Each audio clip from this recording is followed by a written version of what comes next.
I'm finally not tired in the mornings. Thank God. Woke up this morning and I was fine. I was no longer that sort of weird, strangely tired I've been. I don't know why. I think it has something to do with my book getting good. Like, I mean, really good. I've talked about this book lots, but still, The Wheel of Time by Robert Jordan, it's amazing. Every time you think about putting it down, you think to yourself, I'll just give it a few more pages. Then, you go, okay, last few pages. You turn the page and boom, you're stuck again and you're stuck to like another book. Oh, it's so much fun. It's so good. It's like, woo! I'm very excited. So my day was pretty normal. Very normal, actually. Yeah, no, there was literally nothing to do today. I got home. Well, no. I did go to the thrift store. They had a $1 day on and I needed a new pair of pants. So I'm like, yes, pair of pants for $1. And they were like nice pants. They looked almost brand new. I'm like, these are mine now. Thank you. Goodbye. They also had a very nice schwanky dress shirt. One of my dress shirts is way too small and the other ones are like holes in them. Whoa. Puppy dog. Puppy dog. Hold on a moment. Let's say hi. This is my puppy dog. Her name is Lane. She's cute and adorable. But don't get her angry. She'll bite your face off. Or lick your face off. One of the two. Very adorable dog. I've had her for like, 13, 14 years? Jack Russell Terrier. Her face used to be brown. Now it's like Snow White. I'm like, your face is white. And she looks at us as if we're mocking her. Which, as she's partially blind and partially deaf. Yeah. It's kind of freaky how she knows things. I swear she's selectively deaf, though, because she won't hear, won't hear. But then if you open the door, she'll go, outside. Yeah. And she'll just leave. And it's like, how do you know? What? But how? And I'm like, whatever. But yeah, no. The puppy moved the door, so I thought I would get her to say hi. I don't know what to do about editing with these videos at all. Mostly because I don't really use any pauses or time periods other than my ums, oohs, and ahs. And I must admit, I'm getting used to not doing so many of them. It's difficult, very difficult. I remember reading something about oohs, ahs, and ums, basically creating most of the human language. See how I just did about 3 right in that one sentence just because my brain was trying to think of what to say next.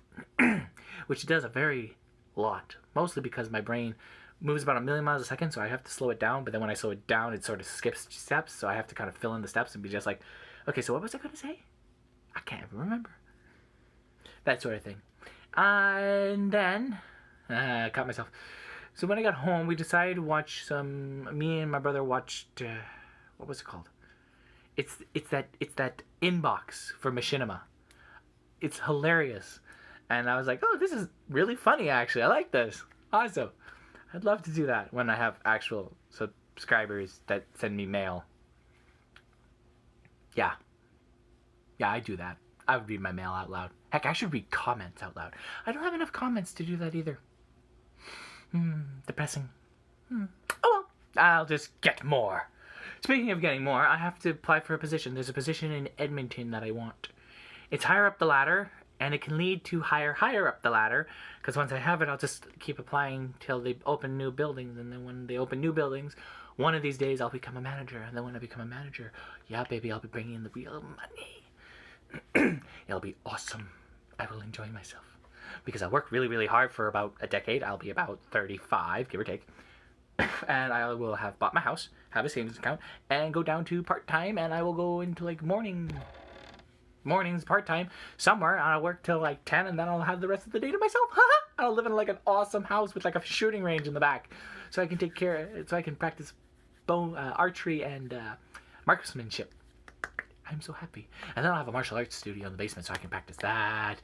I'll have an art studio, a recording studio, a bowling alley, a swimming pool. I'm gonna have to make more money, or live in some place that's a lot more affordable. One of the two. Anyways, I talked today about not letting reality get you down in my Instagram, and there's a reason to that. I woke up this morning, and on my way to work, I remembered a goal of mine that I can't believe I forgot. I wanted to, for the longest time, solve poverty, as well as world hunger, but I have a very interesting way of working that. And I lost track of the big goals I wanted, mostly because I thought about smaller and smaller goals to try and make it more achievable. But that's not me. I have to think out there. And when I'm thinking out there, I actually enjoy myself more. So my goal was to basically end poverty across Canada, at least to start. Now, I know what you're thinking. That sounds very difficult. Well, it is, but it isn't. I would basically model it under off of a system that already works in a city in the States. Now, the basic model is this. You give a homeless individual a room and board for them doing work for the city that they are in. You know, cleaning up the parks, yada, yada, yada. And it's a transitional home because in the transitional housing, because in the housing they offer courses to actually get them into jobs, real careers. It transitions from work for the city to work for a company and have benefits and have a house, that sort of thing. And I thought that was absolutely brilliant. You have a cleaner city, you have less homeless people without homes, and you have them going through a system that would bring them to a spot where they would be better off. My truest goal is to make homelessness 100% a choice for somebody to be able to just say, yeah, I want to be homeless. That's it, that's all. I don't want them to have to be forced to it. I want them to have every out after they decide it, all of it. I want them to be able to say, I want a home, I want a job, get it. Because I want them to have a life. I want them to have a meaning. I want them to have a future. I want them to have hope. Because they deserve it. Yeah, that's one of my goals. I have a lot of big, like, blow the roof off the ozone layer type goals. They're difficult, they are hard, but I don't care. I'm going to work towards them. Anywho, I hope you all had a wonderful Monday. Remember, make that one thing Monday that you have fun day. That makes sense totally in my brain. Anywho, I'll see you all tomorrow. Until then, remember, you're exactly the right person. You are going in the exact right direction, whichever direction that may be. And I am exactly. And I'll see you all later. Bye-bye.